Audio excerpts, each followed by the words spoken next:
It's time for us to start our gumball pictures that are going to be inspired by our artist Wayne Thiebaud that we just learned about.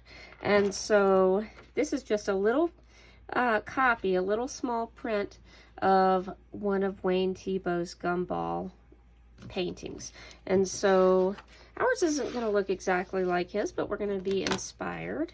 Let's see if I can get most of my paper on this camera. And so I don't have a finished piece to show you, but this is kind of what ours will look like a little bit. And so I'm going to show you how we're going to get started. We're going to trace a circle to be the part that holds the gumballs. And we're just going to use some old CDs or maybe some lids that came off of bowls or different things. And so what I'm going to do, I'm going to put this right in the center, but kind of up a little bit on my paper. And then I'm going to trace around my CD. If my hand is in the way, I can carefully just move my hand to a different spot and finish my circle.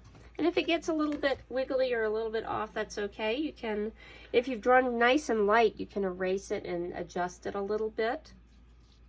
And so our next part, we're going to observe this really quick and see, it looks like the base. This is where you would put the money and then push a little button and you would get a gumball. So we need to add that base to our circle right here. So you do not have to make yours just like this. You don't have to make it just like mine.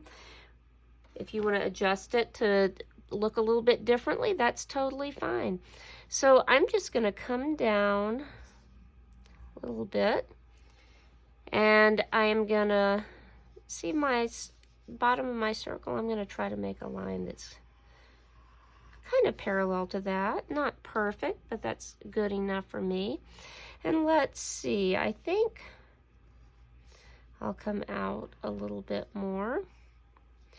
And then I'm going to go again a little bit, and you can draw a little bit at a time if you want. If it's easier to do a little bit at a time instead of one big line, that is totally fine. Let's see, I think I'll just come down again. And again, if it's easier to do a little bit at a time, you can do it that way. And I'm pressing pretty hard. Remember, we want to usually draw really light to start with, just so it's easier to erase if we want to. And then I'm going to come down to make the bigger part. And I'm going to go over again. I'm going to adjust to make this a little bit faster, do it in one line. But you can see it got a little crooked, but I'm not really worried about that. I think that's good enough. All right, and then we're going to come down again.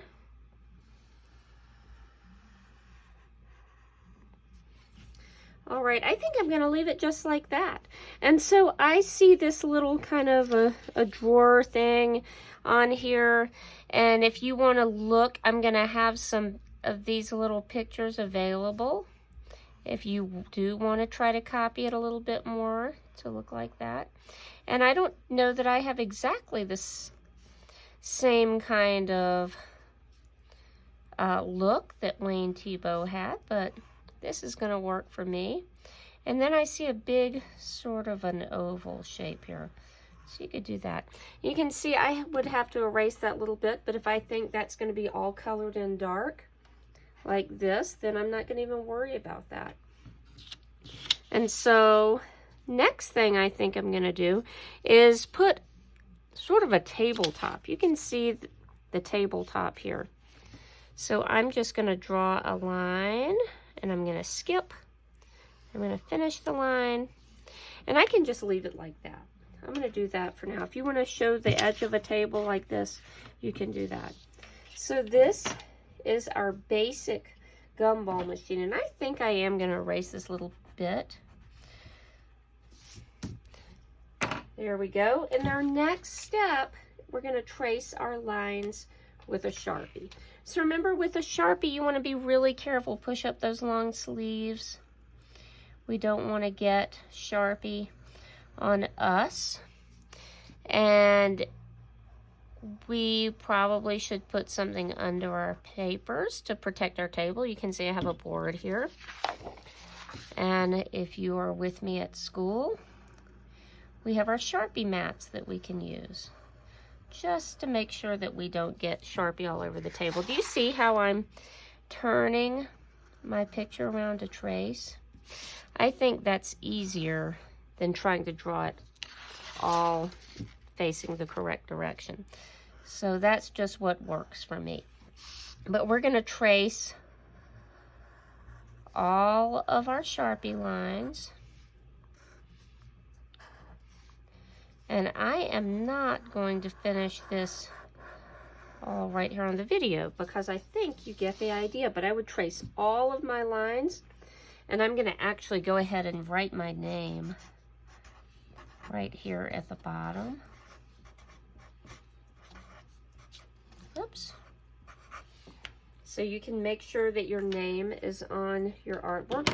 When we get our Sharpie tracing completely done, we're going to go ahead and stop for today. And then we're going to start adding our gum balls in during our next class.